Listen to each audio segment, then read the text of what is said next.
This is GerotheHero, and this is my review of Recreators episode 22, the finale. Now, the show could have easily made the last episode hint at a second season, and maybe it kind of did with the second season for Celestia's show, but overall it didn't throw a wrench in the peace that was achieved in the last episode. Everyone essentially gets their stories wrapped up.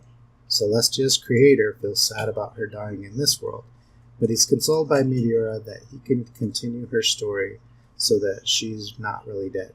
I think in seeing how this wraps up, it's more almost a story about what the struggle is for creators of anime and games. We see how hard it is for someone like Sota, who basically does this as a hobby, see people succeed like Setsuna, and it's pretty frustrating. For the actual professionals, they have to deal with deadlines and whether or not their stories will be accepted by the general audience.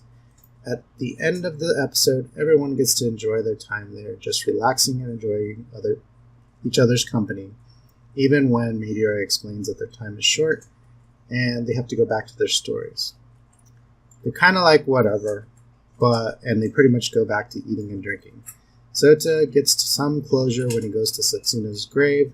Meteora tries to comfort him in that he made his creation that saved the world, and she almost hints that Setsuna's created really something else. I think she wanted to say that it was really more like Sota's personality, and she also kind of hints that he almost did revive Setsuna in that character. Overall, this show had really great music, great visuals, and the beginning of the show and the ending of the show is really awesome, but unluckily it's not perfect because of the pacing in the middle of the show. When they made their plans, there were a few episodes where they were discussing the same plans that they did previously. And luckily, because the action we do get is so amazing, when there isn't, it feels like it's dialogue heavy. I think the best example of this is when Ryu first shows up with his giant robot and the Japanese military busts in.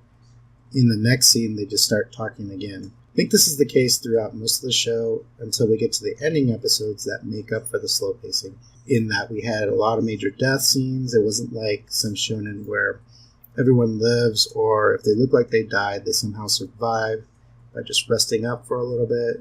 I think the most memorable death was Mimika, which is unfortunate because basically you forget about her because she gets replaced by Haiku. Recreators was definitely a must-watch show. It wasn't a perfect show, which is why I give it a B, mostly for the pacing, but for most people, they will forgive it because of the great ending. So, like always, comment below, subscribe, and follow me on Twitter, and I will see you next time.